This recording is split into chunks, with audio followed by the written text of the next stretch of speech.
My girlfriend said, "My brother needs a car. Give him yours. You can Uber." I replied, "Of course." Then I gave him the keys to a 1997 Ford with no AC, then bought a Tesla in my name. Now her brother is calling me from a mechanic, furious about the repairs. I, 31 male, have always believed that you can learn everything you need to know about a person by watching how they react when they don't get what they want. But it's 1,000 times more instructive to watch what they do when they think they've already won. My girlfriend of 2 years, Jacqueline, 29, was a master of the gentle nudge, the helpful suggestion, the brilliant idea that was always, coincidentally, in her best interest. It started small. "That blue shirt washes you out? You should donate it. Your friends are a little loud, maybe we can see them less." I, being a man in what I thought was a happy relationship, mostly went along with it. A shirt is just a shirt. A quiet night in is fine. We lived together in my apartment, the one I'd secured and furnished long before she moved in. My name was on the lease, my money paid for the couch she was currently curled up on, scrolling through her phone. The real test, the final exam I didn't know I was taking, started last Tuesday. "Babe," she said, not looking up from her screen. "Terry needs a car." Terry, 26, is her brother. To call Terry a work in progress would be an insult to progress. He drifts through life with the serene confidence of a man who has never had to pay his own phone bill. "Okay," I said cautiously. "Is he looking at dealerships?" She finally looked at me. Her expression was the one she used when explaining something very simple to a very dense dog. "No, silly. He needs your car. I have 2 cars. One is my daily driver, a pristine 3-year-old Honda Accord. Reliable, paid for, my pride and joy. The second is a 1997 Ford Taurus I call Old Bessie. It was my first car. The AC gave up the ghost during the Bush administration. The passenger window is permanently closed, and it makes a sound like a dying walrus when you turn the wheel too far. But the engine is surprisingly solid, and it's mine. I kept it for sentimental reasons and the occasional hardware store run." I blinked. "My Accord?" "Well, yeah," she said, as if it were the most obvious thing in the world. "He has that new job he has to drive to, and it's not fair for him to have to take the bus. You work from home half the time anyway. You can just Uber." I just stared at her, the sheer, breathtaking audacity of it. The casual way she offered up my property, my hard-earned asset, as a party favor for her brother. Terry, as if summoned by the scent of a free handout, walked in from the kitchen with a beer in his hand. "My beer? From my fridge." "Yeah, man, it'd be a huge help. I'll even throw you a couple $100 for it." A couple $100 for a car worth at least 20 grand. This was the moment, the click in my head. I saw the entire chessboard. They weren't just asking, they were informing me. They had discussed this, planned it, and this was the execution. They saw me not as a partner, but as a resource. An LLC they could liquidate at will. My first instinct was to laugh, to tell them both to get the hell out of my apartment. But where's the fun in that? An explosion is messy. A slow, quiet, methodical dismantling, that's art. I let a look of thoughtful consideration wash over my face. I sighed, running a hand through my hair. "My Accord, huh? Wow, that's a big ask." Jacqueline leaned forward, sensing a crack in the door. "I know, baby, but think of it as an investment in us, in our family. We're a team, right? What's yours is mine. What's yours is mine." A classic. "Okay," I said softly. "Of course, family is important." Jacqueline's face lit up. She practically vibrated with triumph. Terry grinned, clapped me on the shoulder, and said, "Knew you were a good dude." They thought they'd won. They were already celebrating. "There's just one thing," I said, keeping my tone serious. "The bank has the title to the Accord. It's technically not mine to give until it's fully paid off. It's a whole legal thing." This was a lie. I owned it outright. "But my other car, that one's all mine. The title is in my desk drawer." Jacqueline's smile faltered for a half-second. "You mean the old one? The Taurus?" "It runs great," I said earnestly. "And since it's older, the insurance and taxes will be way cheaper for him. It's a much more practical starter car, you know?" I looked at Terry. "It's a gift, man. No couple $100 needed, just take it." Terry, whose brain only processes the words gift and free, immediately brightened. "Seriously? Wow, thanks." Jacqueline, trapped by her own "it's for family" logic, couldn't really object without looking like a hypocrite. She forced a smile. "Wow, babe, that's So generous. The next day, I spent a solid 2 hours cleaning old Bessie. I vacuumed the dusty interior, washed the faded paint, and even armoralled the cracked dashboard. I signed the title over to Terry, a clean, simple transaction. We went to the DMV. It was official. He was the proud owner of a 1997 Ford Taurus. He drove away, the car letting out a series of loud pops that he probably thought sounded cool. Jacqueline was extra affectionate all week. She thought she'd successfully brokered a deal, flexing her power in our relationship. She had no idea. On Friday, I took a half day.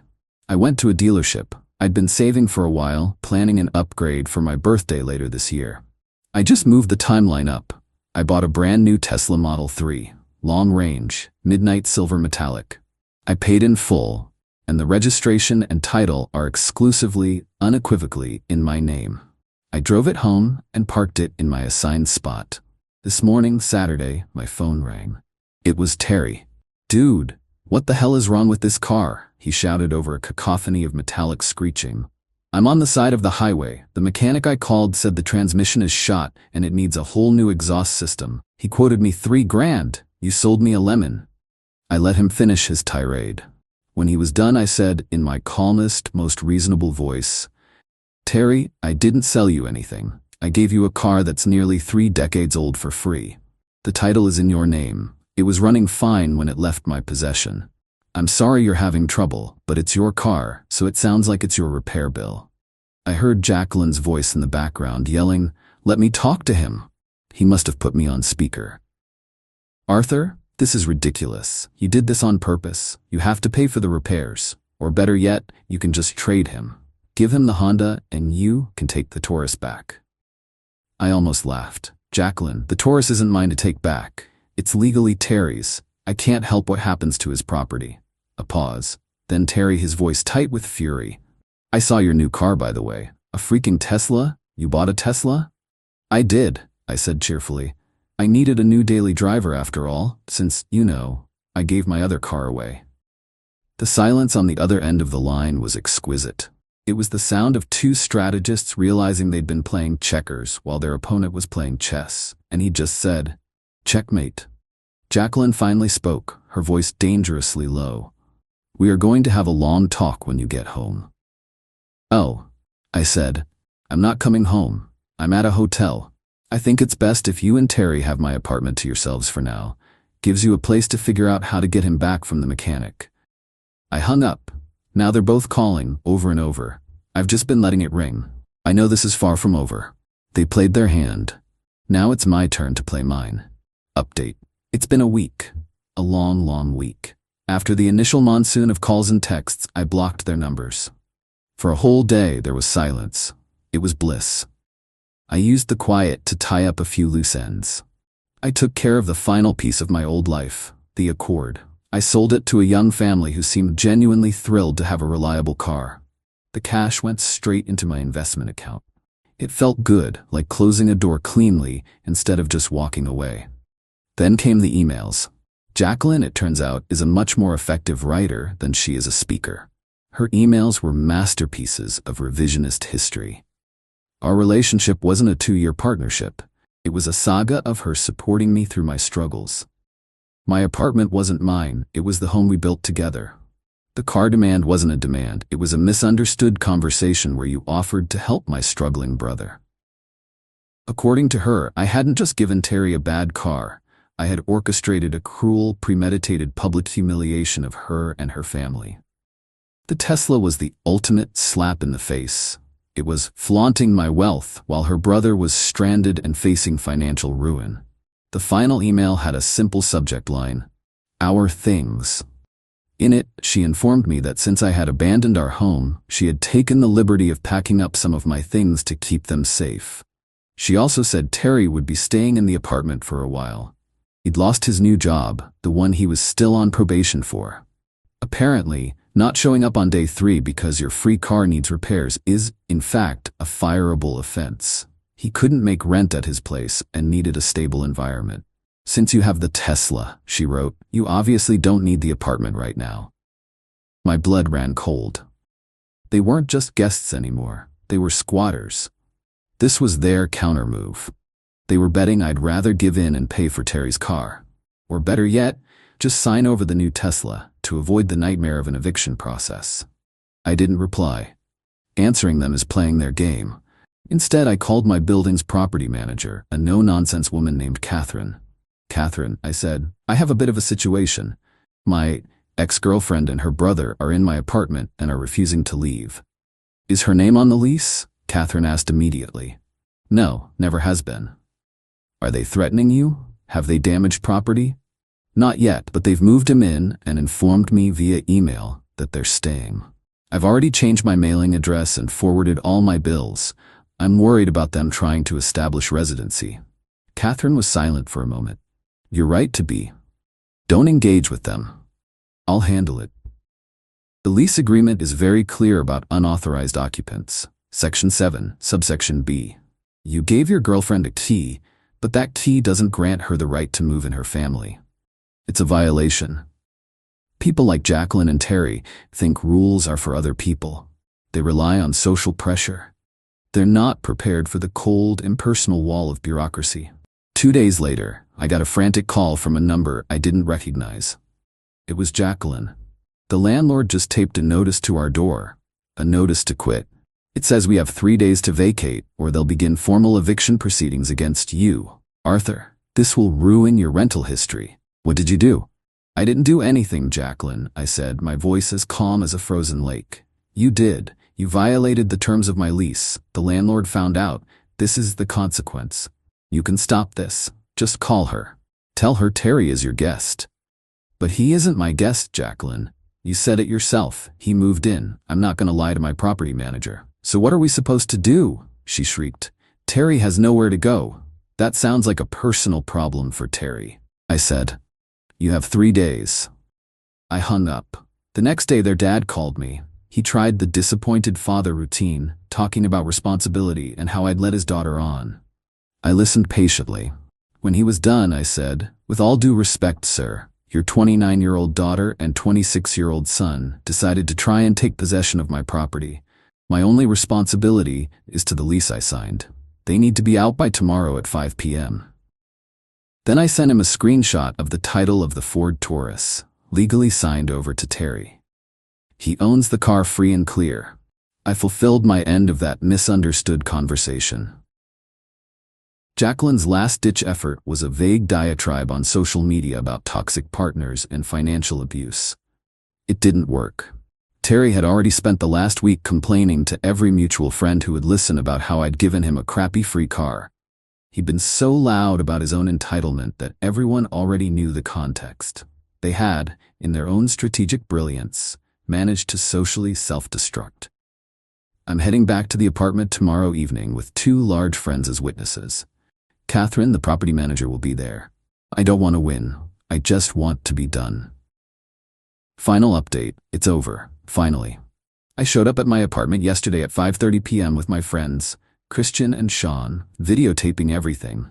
Catherine was already waiting by the door, clipboard in hand, a picture of pure, unadulterated, "I don't have time for this nonsense." Jacqueline opened the door. Her face was pale, tight with a venomous rage. Terry was standing behind her, arms crossed, looking like a sullen teenager. The apartment was a mess. "You're late," Jacqueline snapped. "Traffic," I said, walking past her. "Catherine, thanks for coming." Catherine nodded curtly. "Ms. Vance, Mr. Vance, the deadline to vacate was 5 p.m. Are you ready to surrender the key?"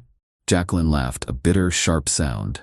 "You think you've won? You think you can just kick us out?" "Yes," Catherine said flatly. "That is precisely what is happening." "First," Jacqueline said, turning to me, "you're going to compensate us. For the emotional distress, for the car you deliberately sabotaged, for the public humiliation." Terry chimed in, pointing a finger at me. "That mechanic's bill is $3,000. Man, you owe me." This was their final flailing attempt to extort me.